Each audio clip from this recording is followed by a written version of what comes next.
এবার আমি আন্দালিব রহমান 115 ভোলা 1-কে বক্তব্য রাখার জন্য আহ্বান জানাচ্ছি।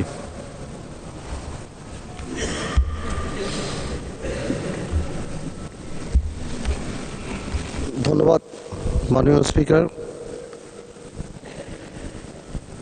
সবাইকে আসসালামু আলাইকুম। এই সংসদের সবচেয়ে সৌন্দর্য হলো স্বৈরাচার সরকার, যার বিরুদ্ধে আমরা 15 বছর লড়াই করেছি, তাদের পক্ষের কোনো মানুষ এই সংসদে নেই।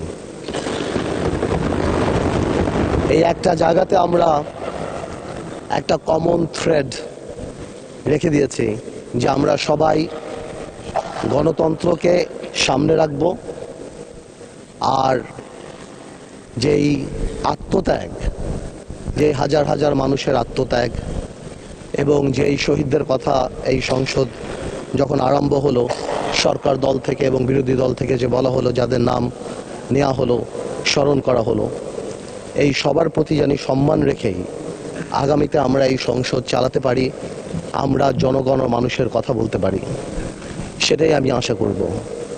আমি দেশনেত্রী বেগম খালেদা জিয়ার ব্যাপারে কথা বলতে গেলে আমি অনেকক্ষণ কথা বলতে পারি, আমি বেশিক্ষণ বলবো না, আমি এখানে এতক্ষণ বলবো যেই আত্মত্যাগ 17 বছরে আমি ব্যক্তিগতভাবে কাছ থেকে দেখতে পেয়েছি, যেই কষ্ট এবং যেই দৃঢ়তা, আমার কাছে মনে হয় আজকে জাতীয়তাবাদী শক্তি যেখানে দাঁড়ানো,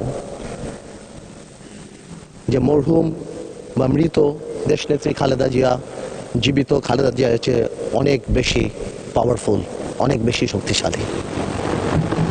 এবং আজকে এটাও মাথায় রাখতে হবে আমাদের সবাই যে কোনোভাবেও আমরা আমাদের দেশনেত্রীর এই আত্মত্যাগকে কোনোভাবেও আমরা আন্ডারমাইন না করি আগামী দিনগুলোতে। আপনাদের সবাইকে ধন্যবাদ।